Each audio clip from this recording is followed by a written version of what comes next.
Buenas tardes, hermanos. Buenas tardes, amigos. ¿Cómo están todos? Estamos aquí otra vez para compartir de la palabra de Dios. ¿Mm? Con un fin de semana un tanto inestable. ¿Mm? Y con la carga del nuevo anuncio del día viernes de parte del presidente. Bueno, ya después alguna picada de por medio que inviten, vamos a conversar un poco sobre ese tema. Pero bueno, es lindo estar aquí otra vez, compartir junto a la palabra de Dios y preparar nuestros corazones para este tiempo, esperando escuchar lo que Dios tiene para cada uno de nosotros, pero fundamentalmente eh, poner en práctica, vivir lo que la palabra de Dios quiere comunicarnos en el día de hoy, o Dios a través de su palabra. Así que bueno, hoy vamos a compartir algo de 1 Corintios capítulo 1, la primera epístola a la iglesia de Corinto, capítulo 1. Sabemos por el libro de los Hechos que es una obra que comenzó el apóstol Pablo y es una de las iglesias donde más tiempo estuvo compartiendo y enseñando precisamente la palabra de Dios. Primera de Corintios, capítulo 1. Vamos a leer del versículo 4 hasta 9 para entrar otra vez en este concepto del llamado de Dios. 1 Corintios capítulo 1, versículo 4 dice así la palabra de Dios. Gracias doy a mi Dios siempre por vosotros, por la gracia de Dios que os fue dada en Cristo Jesús, porque en todas las cosas fuisteis enriquecidos en Él, en toda palabra y en toda ciencia, así como el testimonio acerca de Cristo ha sido confirmado en vosotros, de tal manera que nada os falta en ningún don, esperando la manifestación de nuestro Señor Jesucristo, el cual también os confirmará hasta el fin, para que seáis irreprensibles en el día de nuestro Señor Jesucristo, fieles Dios, por el cual fuisteis llamados a la comunión con su Hijo Jesucristo, nuestro Señor. Vamos a orar. Nuestro Padre, queremos darte gracias por este tiempo que estamos aquí reunidos, agradecerte por tu palabra, agradecerte, Señor, por todo lo que tú nos enseñas a través de ella, agradecerte, Señor, porque tú nos hablas por medio de tu palabra, agradecerte porque, Señor, en ella tenemos todo lo que necesitamos para lo que debemos creer y para lo que es el desarrollo de nuestra vida cotidiana. Pedimos que tu Santo Espíritu nos ilumine, nos guíe, nos dé entendimiento en esta tarde y puedas estar hablando en nuestros corazones y dándonos, Señor, sabiduría para saber aplicar tu palabra en nuestra vida. Te agradecemos por todo en nombre de Jesús. Amén. Bien, aquí estamos con esta primera epístola. Si usted conoce un poco acerca de, digamos, la temática, los problemas que había en esta iglesia, es fácil entender ya en esta introducción que hace el apóstol Pablo. Ya está marcando algunas cosas interesantes acerca de algunos temas que va a desarrollar, digamos, en los capítulos sucesivos. Y aparte, y por otro lado, establece claramente un límite, ¿sí?, para a partir del versículo 10 ya entrar en cuestiones, si se quiere, fácticas y cotidianas de lo que estaba ocurriendo en la iglesia de Corinto. Pero, entre otras cosas, tenemos este epístola con un capítulo que es el 15, el capítulo más largo de todo 1 Corintios, donde tenemos de parte de Dios unas revelaciones muy interesantes, verdades concretas respecto de la resurrección y del futuro que depara a los hijos de Dios. Y que el apóstol Pablo aquí, ya en el comienzo, establece esta verdad, o nos enseña esta verdad, pero también nos enseña, digamos, cuestiones relacionadas acerca de esta verdad en cuanto de la perspectiva de la seguridad. Y aparece una cosa linda e interesante que está relacionada directamente con Romanos capítulo 8, ¿se acuerda?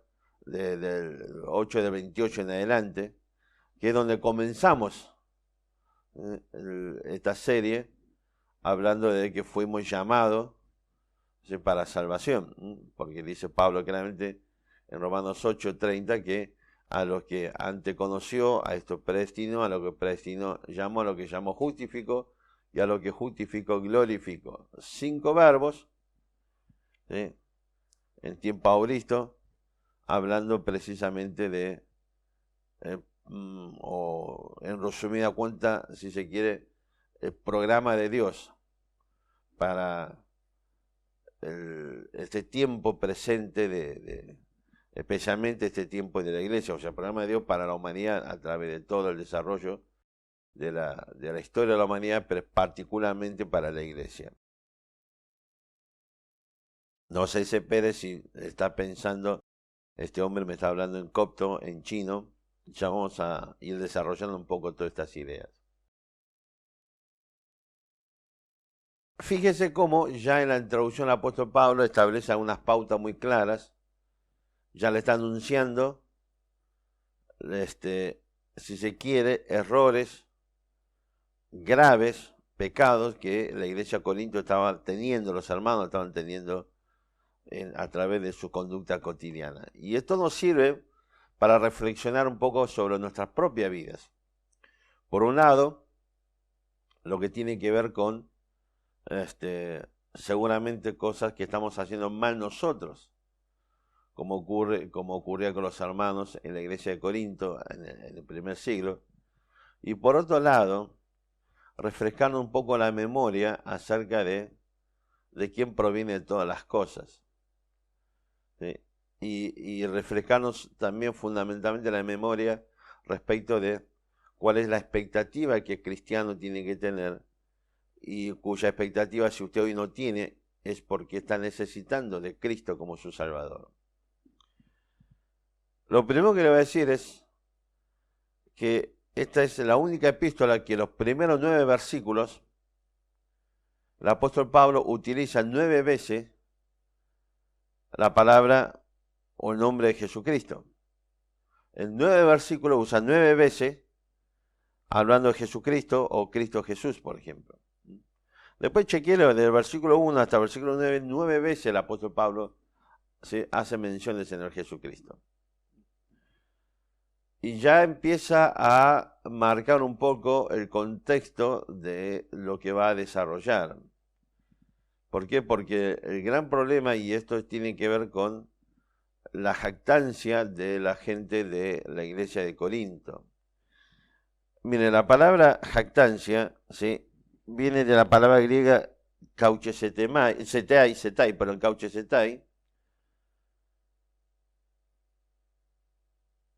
Aparece, fíjese que es una palabra que es utilizado 35 veces, ¿ok? Una palabra que se utiliza 35 veces por el apóstol Pablo. O sea, la palabra aparece 37 veces en todo el Nuevo Testamento. 35 veces lo usa el apóstol Pablo. Y de esas 35 veces fundamentalmente lo usa en 1 y 2 Corintios. ¿Por qué? Porque el gran problema que había aquí, dando vuelta con los hermanos de la iglesia de Corinto, es el nivel de jactancia que ellos estaban desarrollando. Jactancia que tiene que ver con, por ejemplo, digamos, si se quiere, en cierto tipo de adhesión un tanto como una especie de culto a la personalidad, digamos, acerca de los líderes. Fíjese que una de las causas de división que había en la iglesia de Corinto era que había seguidores de diferentes líderes. Están aquellos que dicen que yo soy de Pablo, aquellos que dicen que yo soy de Pedro, aquellos que dicen que yo soy de Apolos, y aquellos que, y esto está en 1 Corintios capítulo 3, y aquellos que por ahí se hace un poco más espirituales, se la tira un poco más espiritual, dicen, yo soy seguidor de Jesucristo. Pero indudablemente, aún lo que dice que yo soy seguidor de Cristo, lo está usando en una perspectiva de la jactancia, ¿ok? por el hecho de que, muy simple, era también, digamos, participante de la división que había en la iglesia de Corinto. Otro motivo de división que había en la iglesia de Corinto tenía que ver con las cuestiones, digamos, culturales y étnicas, para decirlo de alguna forma. En la iglesia de Corinto convivían diferentes tipos de culturas, desde lo que son griegos totalmente, o sea, digamos, los gentiles, que eran judíos, habían judíos de la dispersión, es decir, que era motivo de conflicto o de división que había. Otro motivo de jactancia y que causaba división en la iglesia de Corinto tenía que ver con ¿qué? Con los dones espirituales. ¿Sí? La lucha por tener aquello que ellos consideraban que le daban mayor presencia ante los otros hermanos. Y, digamos, cómo de alguna forma refregaba eso delante por ahí aquellos que no tenían esos dones. Y también, por supuesto, había, digamos, división causada por cuestiones de carácter, si se quiere, digamos, socioeconómico. Por lo que sabemos, y lo dice a partir de lo que dice Pablo también en 1 Corintios, capítulo 1, había gente con cierto o importante nivel, digamos, económico. Y esto, digamos, se traducía, después si usted lee el capítulo 11, en cómo ellos desarrollaban de una forma totalmente equivocada lo que es el desarrollo o digamos, el desarrollo de lo que es, o la práctica de lo que era la cena del Señor, por ejemplo. Y por supuesto los griegos en todo este proceso, algo típico emergente de la cultura, de la filosofía griega, que tiene que ver con la exaltación del conocimiento y la exaltación de la capacidad oratoria. Y el punto es que todo tenía que decir algo y todo tenía que poder decir de una forma, digamos, si se quiere, a través de la excelencia, entre comillas. Así que lo que Pablo después nos va a desarrollar a través de todo el libro, básicamente, y a través de otras epístolas, básicamente es que si se quiere, hay dos formas de entender correctamente este concepto de jactancia, ¿ok? Tiene que ver con, o sea, por un lado, digamos, el ser humano que se jacta de sí mismo, y la forma que debemos desarrollar eso tiene que ver con el hecho de glorificar a Dios, o dar gloria a Dios a través de. Y estos primeros versículos nos va a establecer alguna cosa interesante en este proceso. Le dije recién, por ejemplo, sí, en 9 versículos se menciona 9 veces el nombre de Jesucristo. Sí, lo que Pablo ya está marcando la cancha diciendo, bueno, miren muchachos o hermanos, ¿se van a jactar de algo? Bueno, gloríese en Cristo Jesús. ¿Por qué? Y si usted lee el versículo 4 al versículo 9, usted va a ver que el apóstol Pablo utiliza en varias ocasiones, ¿sí? Verbos en voz pasiva. Y en todos estos versículos, el agente, digamos, oculto, o el agente, si se quiere, ¿cómo llamarlo? Que detrás de este verbo pasivo que desarrolla la acción es Dios. O sea que por un lado Pablo está hablando de mencionar a Jesucristo, por otro habla de la obra de Dios, y por esa razón tenemos dos versículos muy interesantes para que tengamos siempre presente en nuestra mente, que es el versículo 29, capítulo 1, versículo 29, cuando dice, por ejemplo, a fin de que nadie se jacte en su presencia. Capítulo, versículo 29, dice Pablo, dice, a fin de que nadie se jacte en su presencia. Y el otro versículo vamos a ver un poco al final. Ya se quiere de una perspectiva ya como una conclusión. Entonces comienza el versículo 4 diciendo, gracias doy a mi Dios siempre por vosotros, por la gracia que os fue dada en Cristo Jesús. Versículo 4, ¿sí?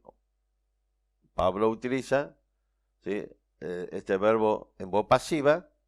Dice que primero empecemos, dice Pablo. La gracia de Dios nos fue dada. En otra palabra, no es que lo ganamos, no es que lo obtuvimos porque lo merecemos, no es el fruto de nuestro mérito, no es algo que viene por nuestro esfuerzo, nuestro talento, nuestra capacidad.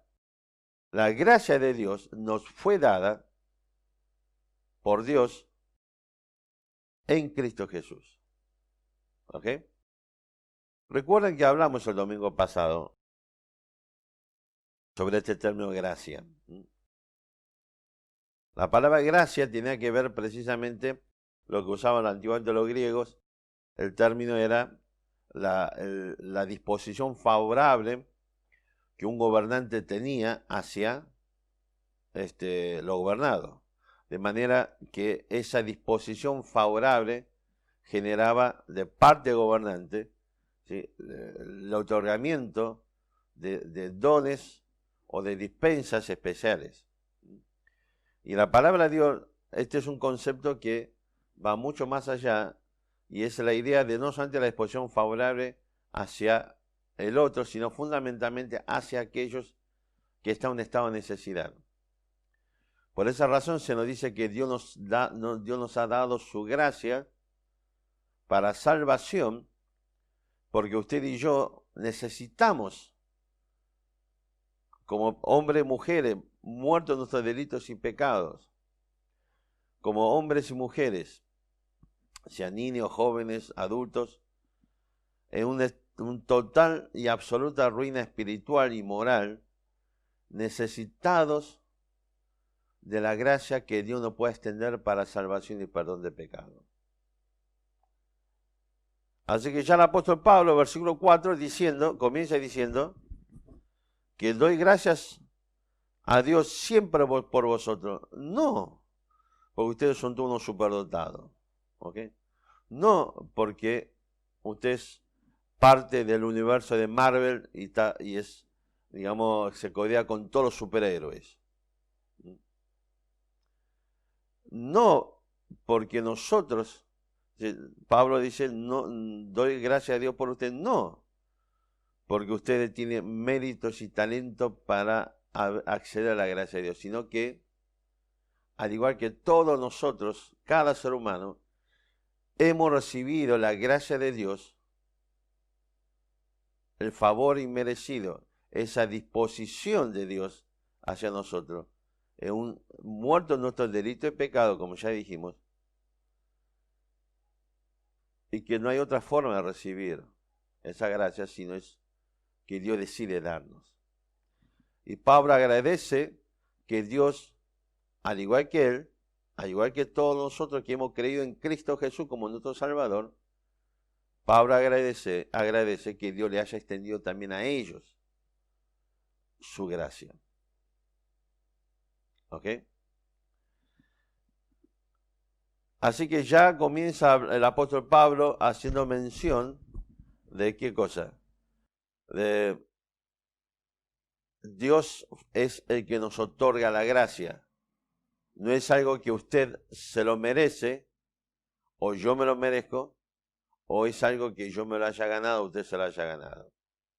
Así que ya empieza el apóstol Pablo hablando de la iglesia de Corintios, hermanos. Ustedes están aquí por la gracia de Dios. Bueno, es algo que vino de parte de Dios. Continúa el versículo 5. Porque en todas las cosas, que dice otra vez en voz pasiva, fuisteis enriquecidos en él, en toda palabra y en toda ciencia. ¿Ok? Así que nuevamente el versículo 5, Pablo dice que hemos sido enriquecidos por Dios. O sea, Dios es el que nos enriqueció. No es que nosotros hemos obtenido riqueza de parte de Dios. Y el apóstol Pablo, quiero primero decirles algo, no está haciendo mención de riqueza material, porque ese no es el objetivo, y jamás se nos enseña la palabra de Dios que tener riqueza material es algo, entre comillas, digno de resaltarse o exaltar sobre otros.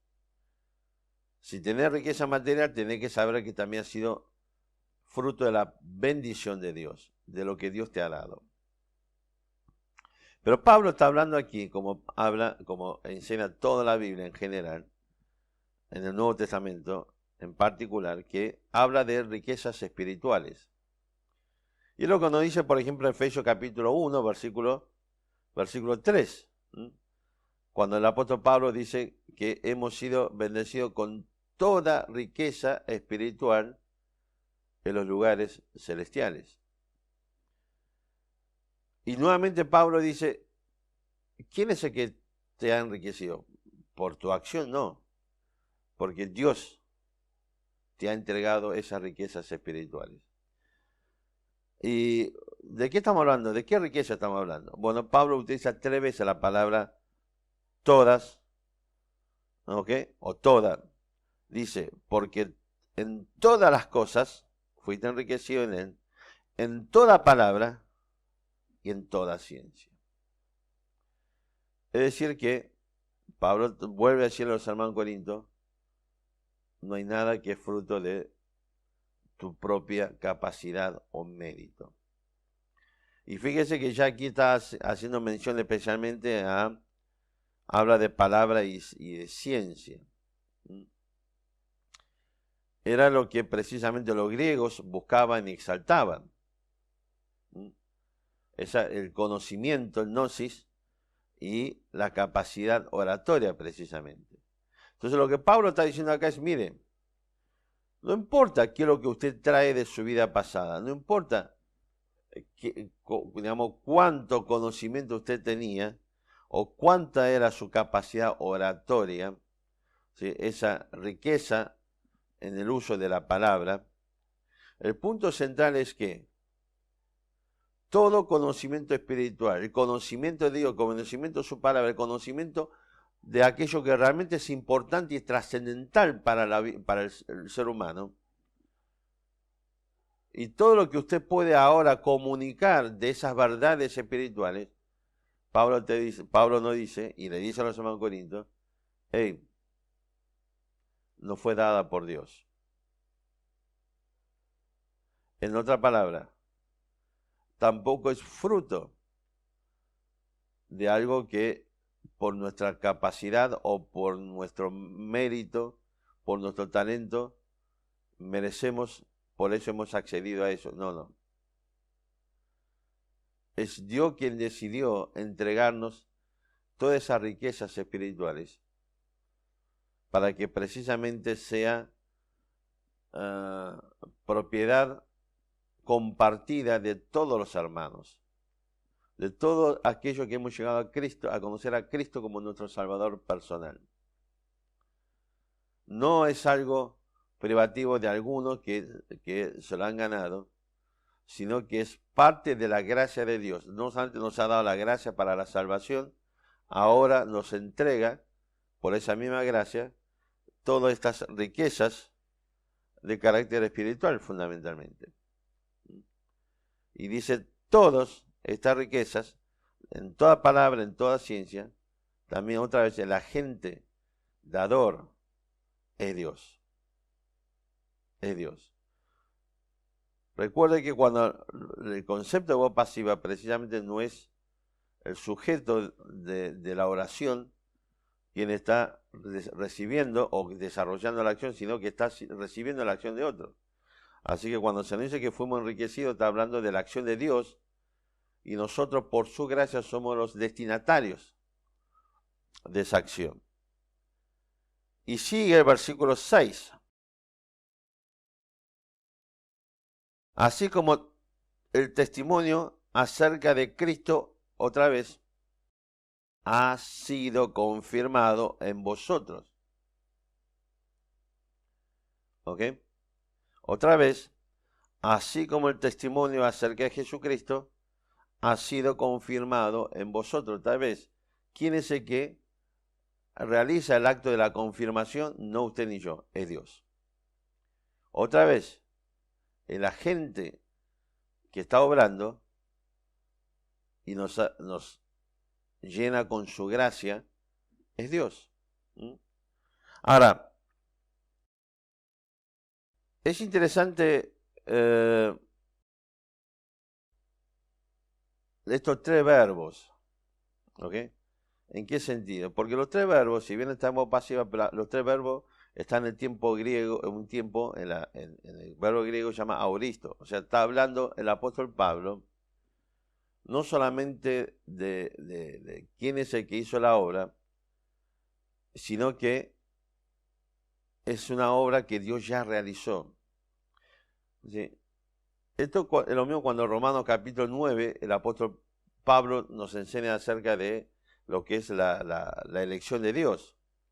Y nos dice, antes que, hablando de Saúl y Jacob, alguno pudiese hacer algo, Dios ya dijo tal cosa. Es decir, que si a pesar de la enseñanza de la palabra de Dios, usted tiene ese tupé de jactarse o pretender jactarse y decir, bueno, está bien, Dios lo otorga, pero bueno, algo habré hecho. Bueno, quiero decirte algo, lo que Pablo está diciendo es que antes que vos o yo hayamos nacido, antes que hemos hecho algo, antes que llegamos a, qué sé yo, realizar un primer acto de respirar, de incorporar el aire a nuestro pulmón, ¿sí? Antes que alguien tuviese noción de que un día íbamos a estar aquí, humanamente hablando, Dios ya lo había dispuesto. En otra palabra, no depende de que quiero o de que corre, como dice Romanos 9, sino de Dios que tiene misericordia. Y antes que hayamos hecho algo, hayamos podido hacer algo, Dios ya lo dispuso. Así que lo que la palabra de Dios está diciendo es que toda acción humana, toda pretensión humana, toda jactancia humana, toda idea de mérito, talento o logro está totalmente excluido. ¿Ok? Y aquí cuando dice versículo 6, así como el testimonio acerca de Cristo ha sido confirmado en vosotros, la palabra verbo confirmar es un concepto, es un término, si se quiere, el concepto legal. Es un concepto, digamos, de seguridad legal, para decirlo de alguna forma. Y es algo que Dios lo ha hecho, lo ha determinado, de darnos esa seguridad legal. Es decir, que nuestra salvación, la gracia de Dios que nos otorga la salvación, ya ha sido precisamente confirmado por medio de qué? De parte de Dios, por medio de la predicación del Evangelio. Y después del versículo siguiente, Pablo va a decir, mire, fíjese que como respuesta o como manifestación de esa confirmación de parte de Dios, esto es lo que está pasando entre ustedes, o esto es lo que obtienen. Ahora, fíjese qué interesante, ¿no? Este concepto de seguridad legal. Usted sabe que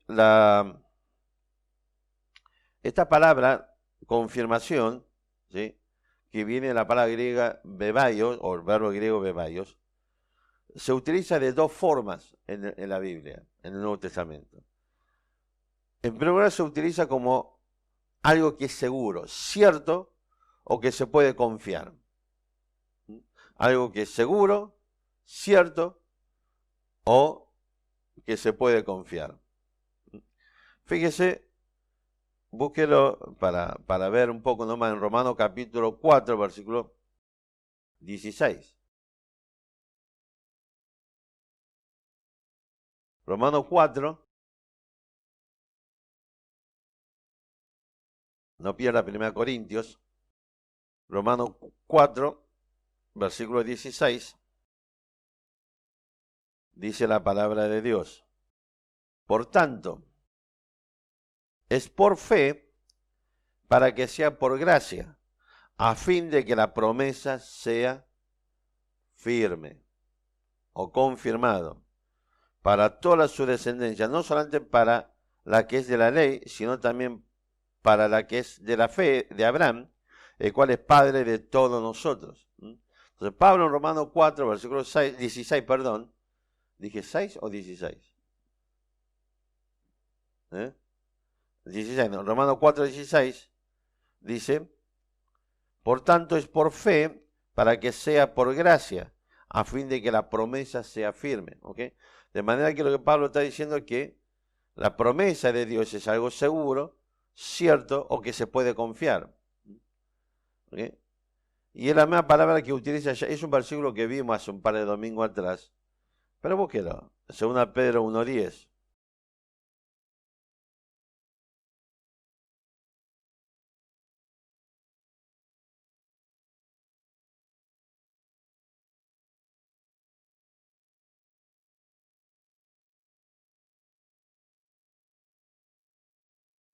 Segunda Pedro 1:10 dice así.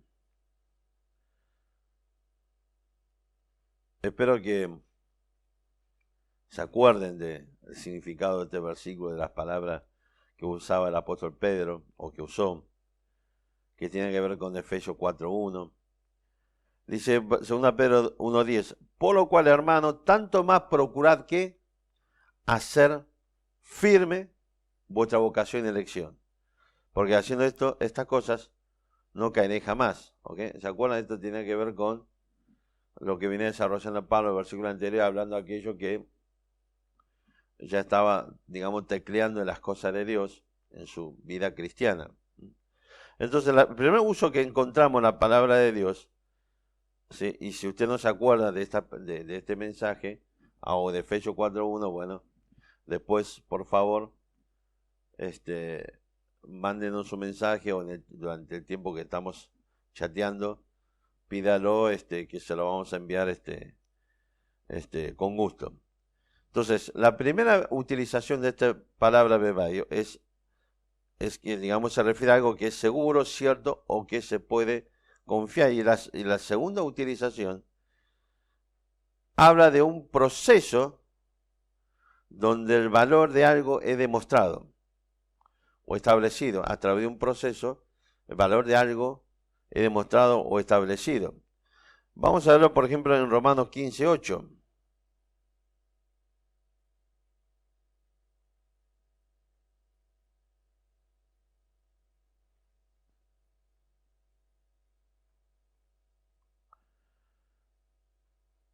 Romanos 15:8 dice la palabra de Dios.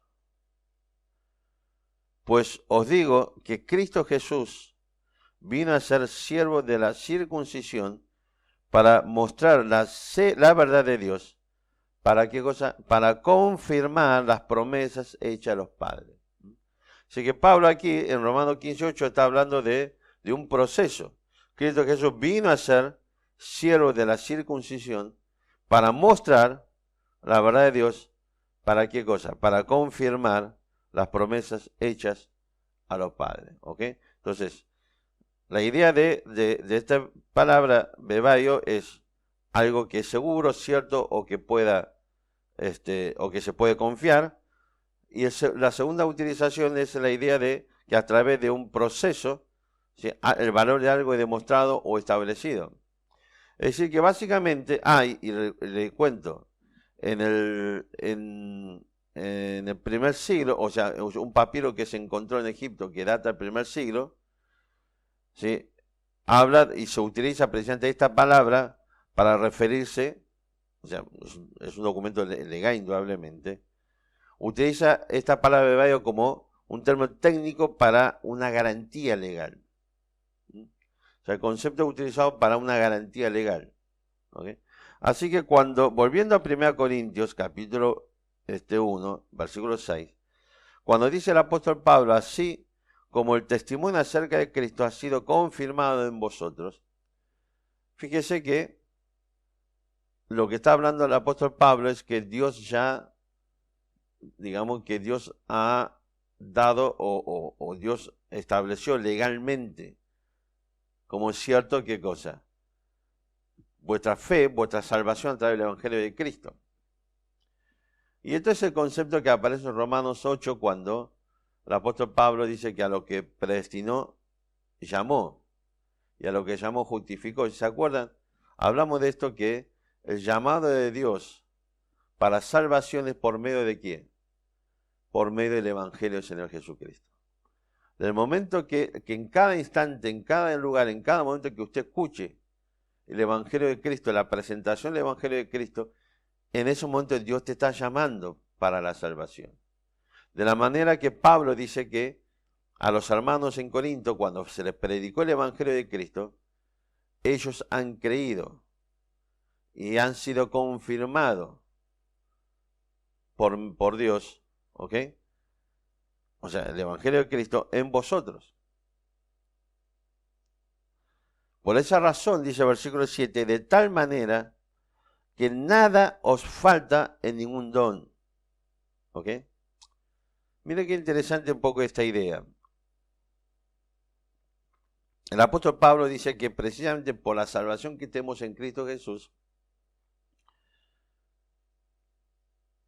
no hay ninguna falta de ningún don. En sentido primario, aquí está hablando del don de dones espirituales. Y es lo que después Pablo va a desarrollar en el capítulo 12, 13 y 14 del libro primero de este libro. ¿Ok? Dones espirituales son capacidades espirituales especiales, ¿sí?, que el Espíritu Santo otorga a aquellos que han creído en Cristo como su Salvador. No vamos a entrar en... Otro día quizás podemos conversar un poco sobre este tema de los dones espirituales, quiénes los tenían, quiénes no los tenían, si los tenían todos los que han creído en Cristo, y cuáles están vigentes, cuáles no están vigentes, y cosas por el estilo. Otro día vamos a conversar sobre eso, pero lo que Pablo está aseverando aquí es que primariamente los hermanos en la iglesia de Corinto había una plenitud de todos los dones espirituales, esa capacidad espiritual especial que el Espíritu Santo daba. Bueno, la iglesia de Corinto tenía todo, o sea, tenía todos los casilleros llenos. Ellos no necesitaban por ahí pedir o rogar para que Dios pueda enviar a alguien que tuviese un don o dones particulares, porque ellos tenían todo. Pero esto también, lamentablemente, ¿sí?, era motivo de disputa en la iglesia de Corinto.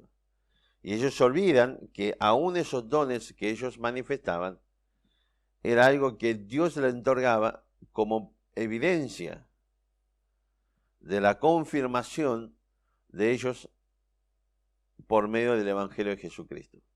La confirmación, la seguridad de su salvación por medio del Evangelio del Señor Jesucristo.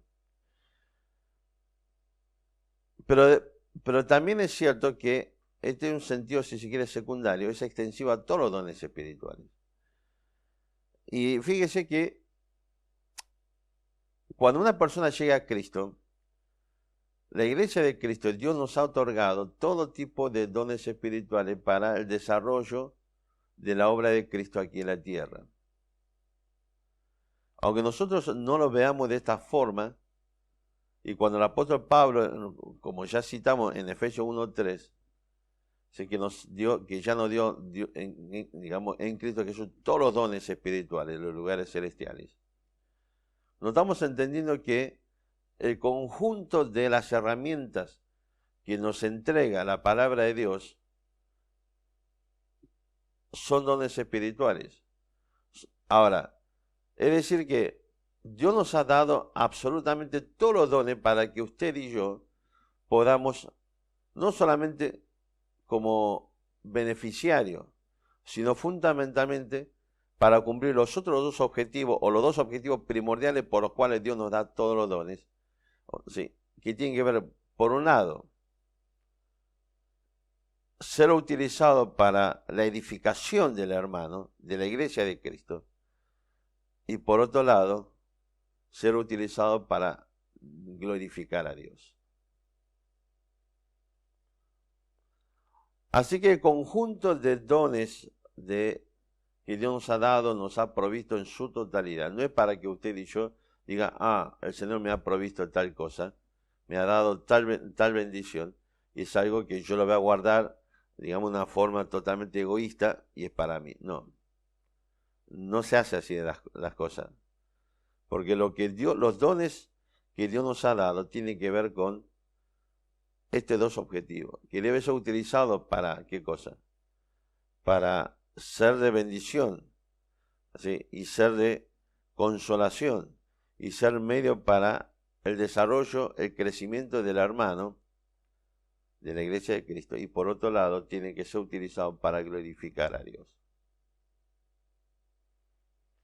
Cada cosa que usted encuentre en la palabra de Dios tiene este objetivo.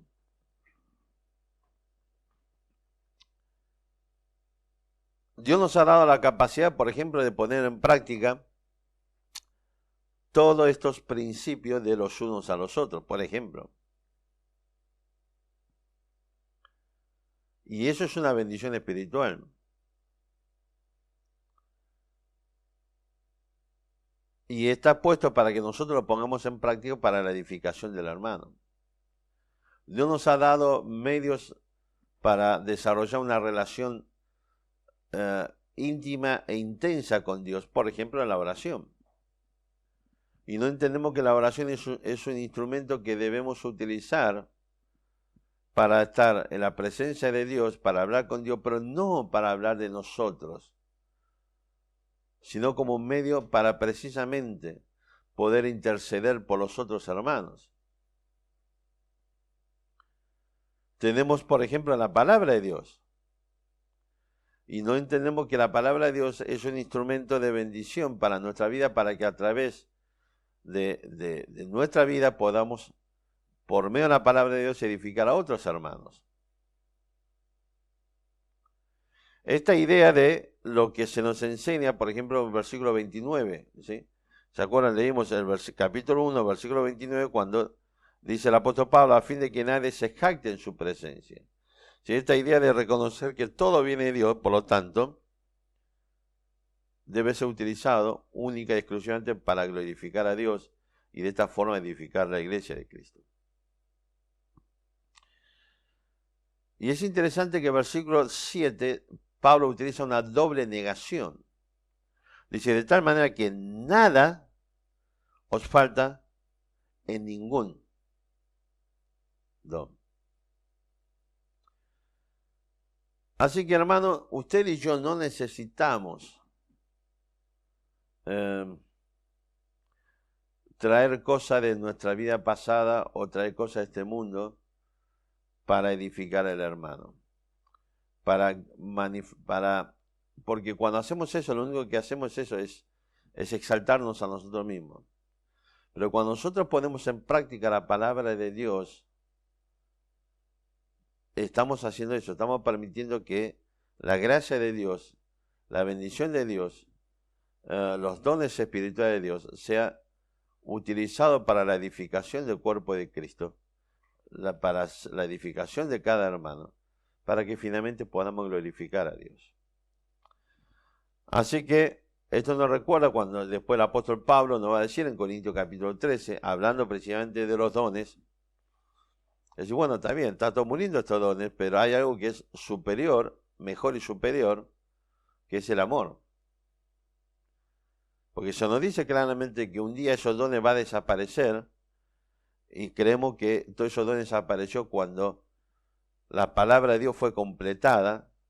¿Por qué? Porque precisamente en la palabra de Dios tenemos todas las riquezas espirituales y es la que debemos utilizar ahora como medio para edificación de la vida de los hermanos y para glorificar a Dios. Es decir, que algo que va más allá de todo eso, que es algo primordial, que es el amor, y es lo que debe ser el agente motivador, si se quiere, para la edificación de los hermanos, el cuerpo de Cristo, para glorificar a Dios. Así que, mis hermanos, usted no necesita tener un título académico para poner en práctica la palabra de Dios y ser utilizado por Dios para edificar a los demás, especialmente a sus hermanos en la fe. Usted no necesita ser un millonario para ser utilizado por Dios como medio de bendición. Usted no necesita ser, digamos, tener capacidades especiales, ¿sí? O tener una jerarquía determinada, o tener cierto tipo de estudio o cosas por el estilo, o nivel socioeconómico, cultural, educativo para poder. No. Porque la gracia de Dios fue dada a todos aquellos que hemos creído en Cristo como nuestro Salvador. Por lo tanto, todos podemos poner en práctica la palabra de Dios. Todos podemos utilizar la palabra de Dios, ¿sí? Como principio de norma, como principio rector, como de nuestra vida para edificación de la iglesia de Cristo y para glorificar a Dios. Desgraciadamente, y esto lo pasaba en la iglesia de Corinto, nosotros muchas veces traemos estas ideas del mundo y creemos que tenemos que ser alguien para poder ser utilizado por Dios. Y la verdad que Dios utiliza cualquier persona que tiene un corazón rendido a Él y confía solamente lo que Dios puede hacer por medio de la obra del Espíritu Santo y por medio de su palabra. Ni nada más. ¿Ok? Yo no estoy renegando de lo que tiene que ver con la capacitación, de la preparación, de los estudios y cosas por el estilo. Pero jamás eso puede ser utilizado como elemento para pretender la jactancia de que porque yo tengo tales características, entonces puedo ser más útil para Dios que vos que no tenés esa característica. Bueno, esto lo ocurre en el mundo. Fíjese que tenemos discriminación de toda naturaleza.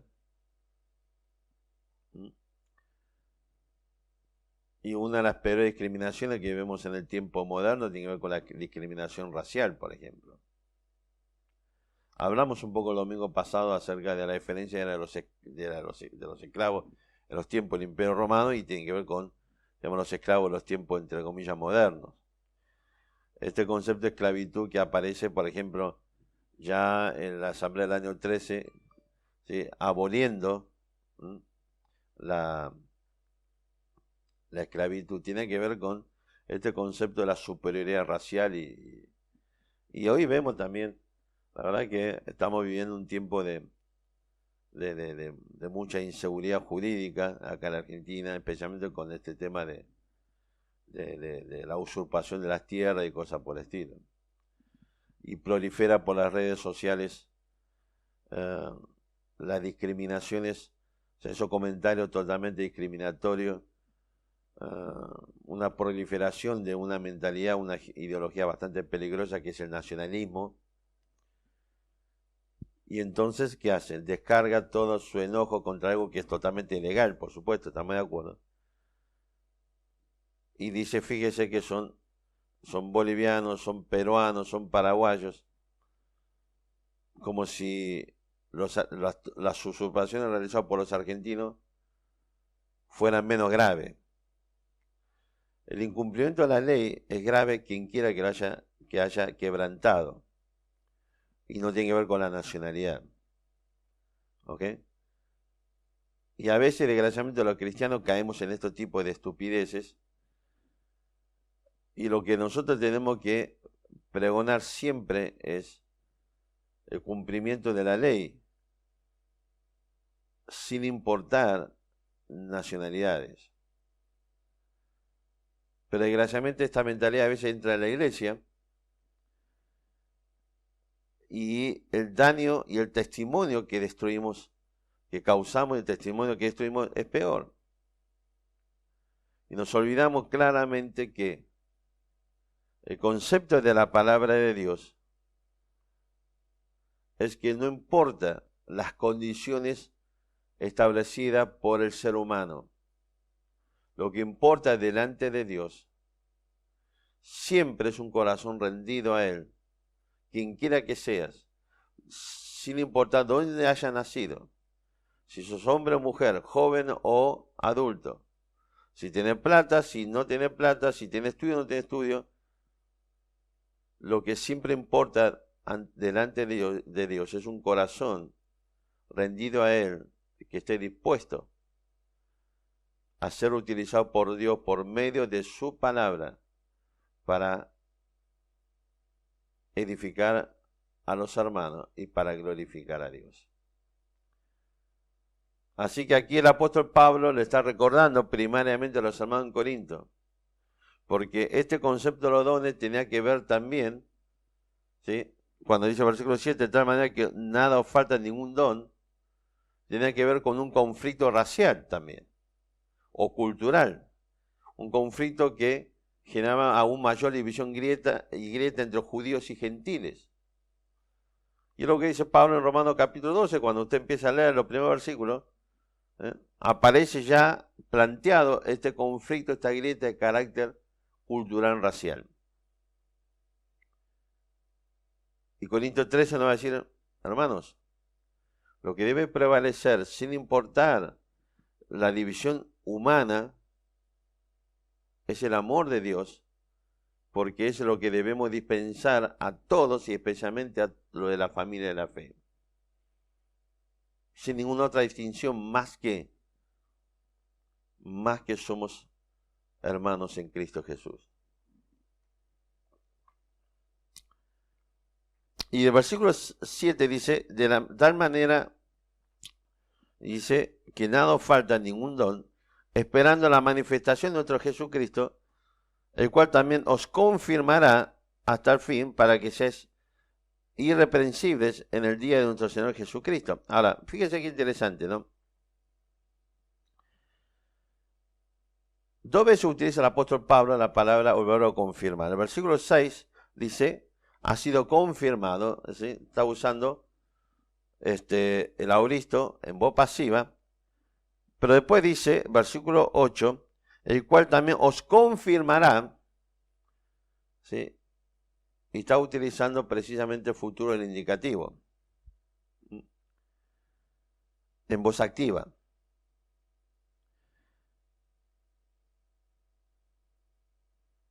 Ahora, ¿cuál es la diferencia? Bueno, lo que Pablo está diciendo es algo muy sencillo. Es lo que en Romanos 3, cuando habla de os llamó y glorificó. Cuando dice llamó y glorificó. Es decir, que lo que Pablo está diciendo es que todo lo que ocurra en este tiempo de la iglesia o de tu vida, en este tiempo, desde el momento que fuiste llamado por el Evangelio de Cristo hasta que estemos en su presencia, todo lo que vos puedas tener o no tener es fruto de la gracia de Dios. Y todo lo que vos podés tener, usted y yo, podamos tener, de lo que son las riquezas de los dones y los dones espirituales, ha sido previsto y provisto por Dios. De manera que no hay nada que hay que agregar. Es decir, que la obra de Dios es perfecta y es completa. Por lo tanto, usted y yo, en todo el tránsito de nuestra vida por este mundo, nuestra responsabilidad es poner por práctica, por obra, la palabra de Dios, es transformar como acción, acto, obra nuestra vida, la riqueza, los dones espirituales, para edificación de los hermanos y para la glorificación de Dios. Y cuando Pablo aquí dice, esperando la manifestación de nuestro Señor Jesucristo, el cual también os confirma hasta el fin, para que seáis irreprensibles en el día de nuestro Señor Jesucristo, no está hablando, o sea, es un concepto, si se quiere, totalmente neotestamentario. Porque encontramos la palabra de Dios, tanto el Nuevo como el Antiguo Testamento, conceptos como el día de Dios, día del Señor, que habla del día de juicio de Dios. Pero en cambio, el día de nuestro Señor Jesucristo tiene que ver pura y exclusivamente con la iglesia y tiene que ver con el tiempo o el momento que la iglesia va a ser presentada delante de Cristo por Dios en su presencia. ¿Okay? Por eso dice, versículo 8, para que seáis irreprensibles el día de nuestro Señor Jesucristo. Oye, a ver, ¿cómo irreprensible el día de nuestro Señor Jesucristo? Porque casualmente lo que dijimos al principio, que esta introducción que hace el apóstol Pablo es establecer la plataforma de donde va a empezar a mostrar todos los errores y los pecados que ellos estaban cometiendo. Entonces, ¿cómo irreprensible? Bueno, este es el concepto que precisamente aparece en Romanos capítulo 8, cuando dice, ¿quién acusará a los escogidos de Dios? Por ejemplo, ¿sí? ¿Quién es el que va a acusar? Vamos a leerlo, ya que estamos, si no estamos. Vamos a leer Romanos capítulo 8.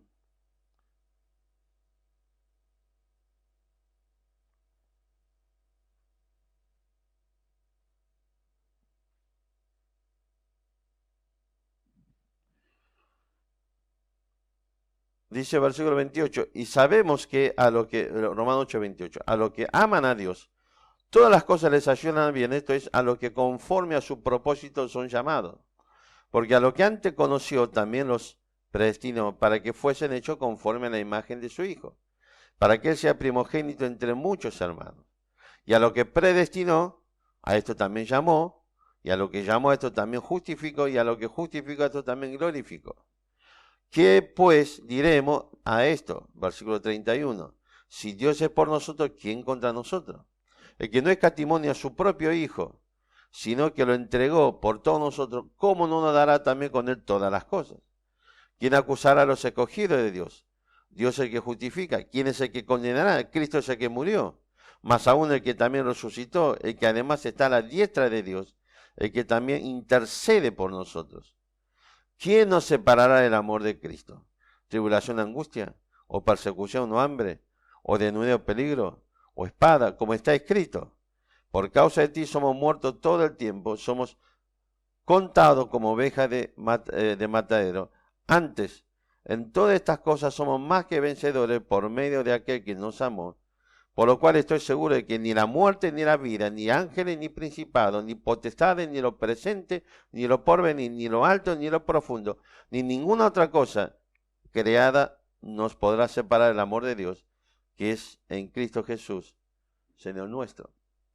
Fíjese que aquí, volviendo a 1 Corintios capítulo 1, el apóstol Pablo nos va a decir nuevamente, ¿sí? o nos va a recordar este mismo concepto, que la obra de Cristo, la obra de Dios, no es solamente no es solamente cumplimiento del acto de la elección de Dios al llamarnos para la salvación. La obra de Dios no es solamente que nos fue confirmado por medio de la predicación de la palabra de Dios la salvación, como ocurría aquí en la iglesia de Corinto, sino que Dios obra cada día constantemente para que aquellos que Él salvó, aún con nuestro pecado, con nuestros, nuestros déficits, con nuestra deficiencia, con toda la macana que nos mandamos y cotidianamente, a pesar de todo, aún Dios va a preservar a su iglesia hasta el día de Jesucristo, hasta que Cristo venga a buscar su iglesia, hasta que estemos en su presencia. Dios va a realizar este acto de, digamos, de la garantía legal de preservar a su iglesia. ¿Y sabe por qué Dios lo hace?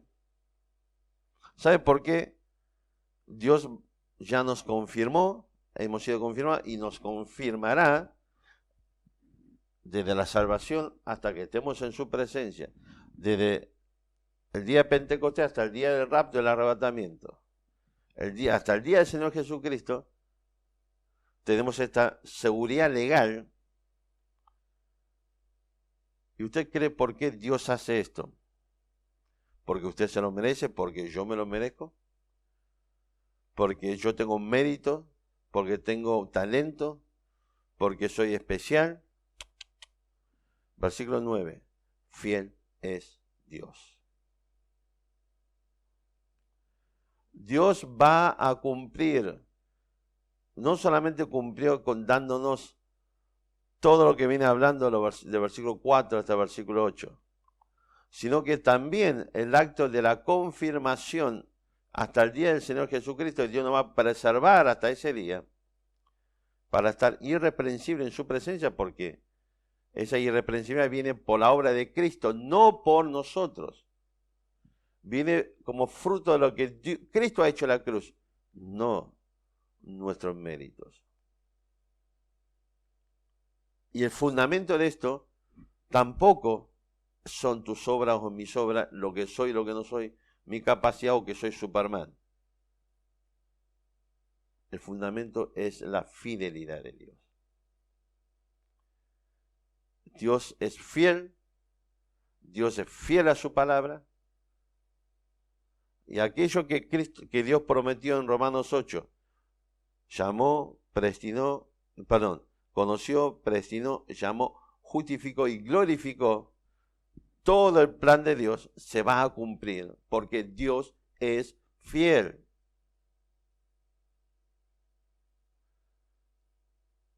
Y es interesante cómo está armado el versículo o la oración. Pablo coloca en primer lugar la palabra fidelidad, fiel de Dios, para darle una posición enfática. Es como si cuando, por ejemplo, estuvimos hablando y Pablo dice, fiel es Dios. ¿Ok? Ese es el concepto. Y precisamente por esa fidelidad, Dios nos da una garantía, una seguridad extra, si se quiere de alguna forma, por el cual fuisteis llamados a la comunión con su Hijo Jesucristo, nuestro Señor. Fuimos llamados a la comunión con su Hijo Jesucristo, nuestro Señor. Mire, es interesante para poder reflexionar qué es esta idea de comunión. Usted sabe que la palabra comunión es una palabra compuesta. Y, digamos, la palabra comunión en español, lo que simplemente es una traducción, una traducción de la palabra griega koinonía. ¿Sí? La palabra koinonía es una palabra compuesta. ¿Sí? Está compuesta por la palabra koiné, que es común, nonía, que es unión. Es decir, comunión es unión de cosas comunes. Es decir, que hay dos conceptos claros en esta idea de comunión. Por un lado, la palabra unión. ¿Ok? Es decir, que por la fidelidad de Dios, hemos sido unidos a su Hijo Jesucristo. De manera que esa unión es una unión inquebrantable, inseparable, imposible de romper de ninguna manera. Es lo que Pablo en Romanos capítulo 8 termina diciendo, ¿quién nos separará del amor de Dios? Y por lo tanto termina diciendo, nada de lo creado no podrá separar el amor de Dios. ¿Se acuerdan? Cuando tocamos ese versículo le dije, ¿y qué pasa si yo digo, yo me quiero separar, yo me voy a separar mismo del amor de Dios? Entonces la pregunta es, ¿fuiste creado por Dios? Entonces también cae dentro de esta categoría. Nada de lo creado nos podrá separar del amor de Dios. Es un concepto absoluto, porque los únicos seres, el único ser increado, el único ser que tiene existencia por sí mismo y por la eternidad es Dios. A partir de allí, todo es creado. Todo lo existente, material e inmaterial, es creado.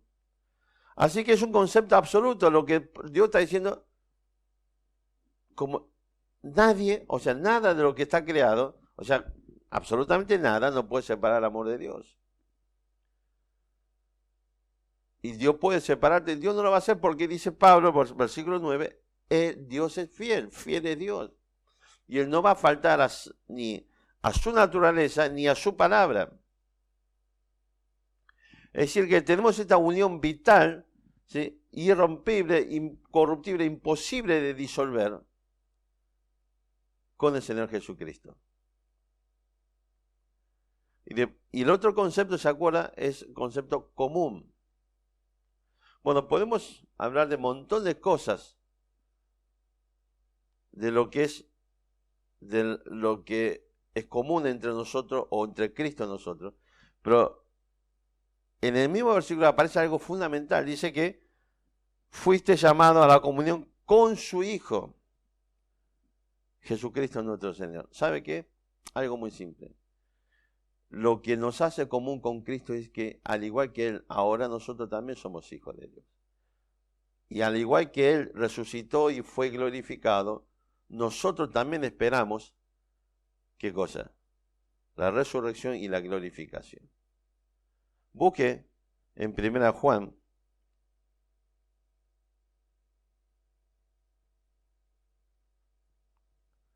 1 Juan capítulo 3, versículo 2.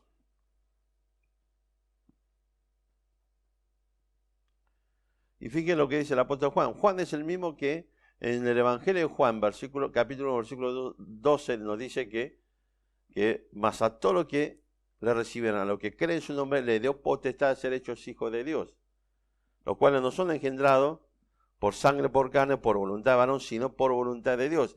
Y ahí en esta primera epístola, el apóstol Juan dice, capítulo 3, versículo 2, dice: amados, ahora somos hijos de Dios.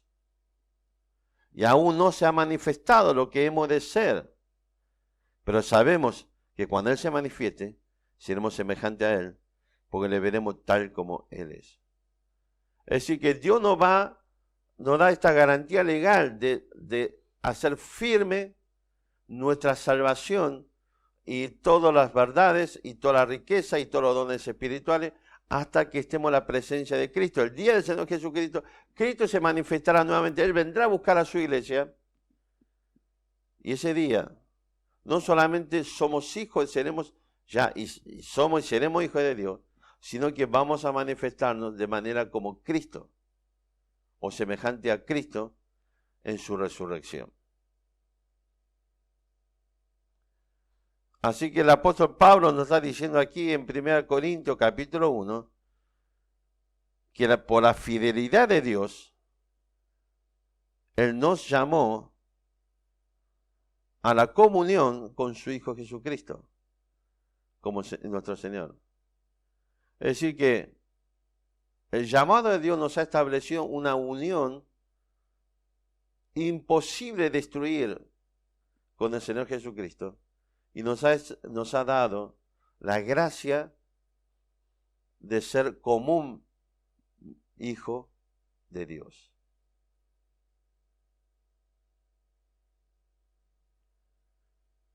Así que, con esto en mente, lo que Pablo le estaba hablando a los hermanos Corintios, vayamos al capítulo 4 de 1 Corintios,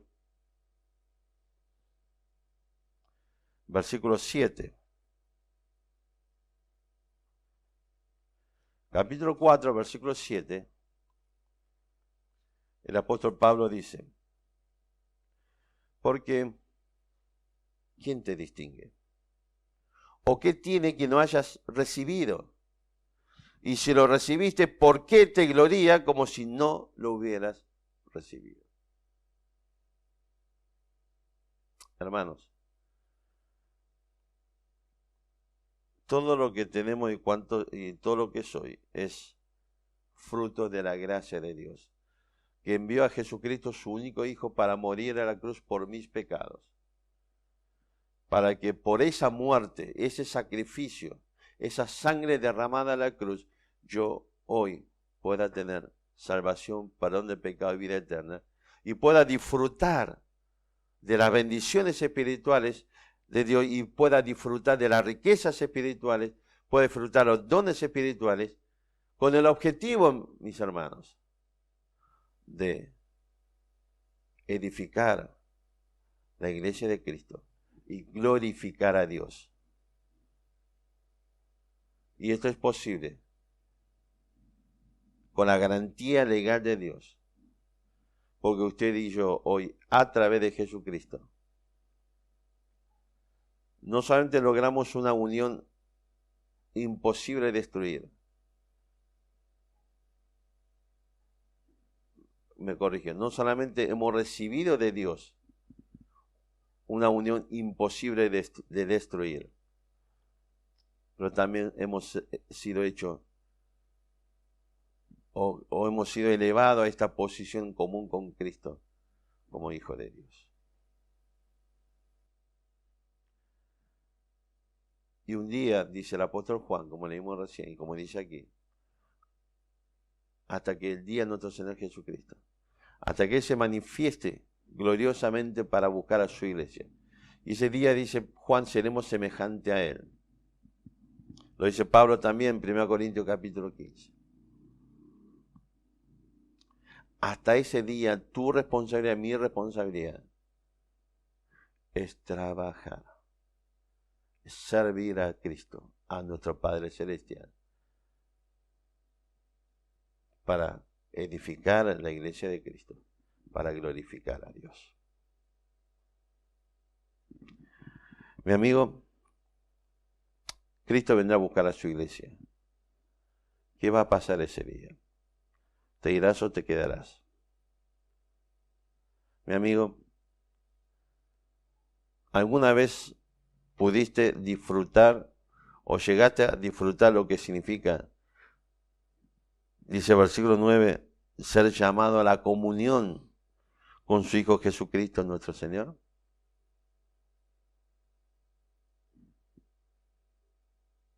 Si no es así, hoy Dios te está llamando a la salvación. Porque Dios está presentando nuevamente su evangelio, el evangelio de Jesucristo delante tuyo. Te está hablando otra vez que sos pecador o pecadora y esa condición te condena para siempre por la eternidad al infierno, un castigo eterno. Pero Dios en su gracia miró tu necesidad como una vez miró mi necesidad. Vio tu ruina moral y espiritual como una vez miró mi ruina moral y espiritual. Y me extendió la gracia de la salvación por medio de Jesucristo. Me extendió la obra de Cristo, me extendió la sangre que Cristo derramó, de manera que solamente a través de Cristo, por la plena confianza, seguridad que esa obra que Cristo desarrolló y realizó en la cruz, es lo único que te salva, perdona tus pecados y te da vida eterna y te abre camino para llegar hasta la presencia de Cristo.